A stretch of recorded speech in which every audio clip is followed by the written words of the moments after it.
2014 Winter Olympics, now just over 100 days, 101 days actually to be precise. Not a lot of time to make sure that everything is ready for the most expensive Olympic Games in history. Yeah, non-stop work is underway now in Sochi, Russia, and as Phil Black tells us, President Vladimir Putin is using his considerable powers to see to it that everything gets done on time. Sochi's Olympic bid had one fairly significant weakness: no existing sporting facilities. Organisers have tried to turn that into a strength by designing from scratch the ideal model for Olympic venues. This is what they came up with: 2 clusters, one by the coast, one in the mountains, a new road and rail line linking the two. Compact, efficient, no big travel times between venues. As the calendar hits the 100-day countdown mark, that design is basically a reality. While on the ground things are still pretty rough and there's a frenzy of landscaping, painting, taking care of the details to get the place looking right, the sports facilities have all been built and tested. But work on one big piece of infrastructure is letting the side down, and it's kind of important. The Fished Stadium, the stage for the opening ceremony, doesn't look like it's going to be ready soon. Sochi's unpredictable weather and the people directing the opening ceremony have forced big changes on the design during construction. It was supposed to be open, with views of the sea on one side, mountains on the other. But it's now getting a roof. Russia isn't a country known for its efficiency. Building all this on time will be a statement to the world.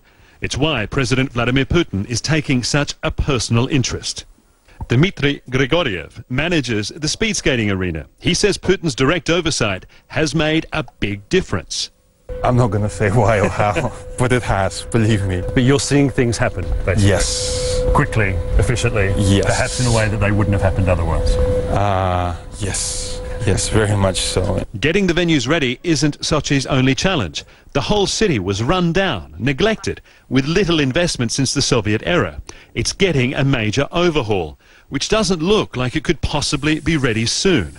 The skyline is a mess of cranes and partially completed buildings, many of them much-needed hotels. And then there's the traffic. Ask any local, it's often appalling. Sochi's mayor, Anatoly Pahomov, is firmly on Team Putin. He says the president's hand is felt everywhere, and Olympic investment generally has renewed the city in a way that wouldn't have been possible without the Games. There are some unusual sights around this Olympic city, like this mysterious and growing military facility near the coastal venues. Security, always a big Olympic concern, is even more so here. Islamic militants fighting an insurgency not far from Sochi have sworn to disrupt the Games.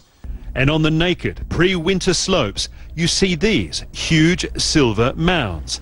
In this technically subtropical climate, snowfall can be patchy, so organisers are storing vast amounts of last season's snow just in case. Russia is promising an Olympics unlike any the world has seen. So different is this city from previous hosts, so great the challenges. It would be difficult not to deliver on that promise.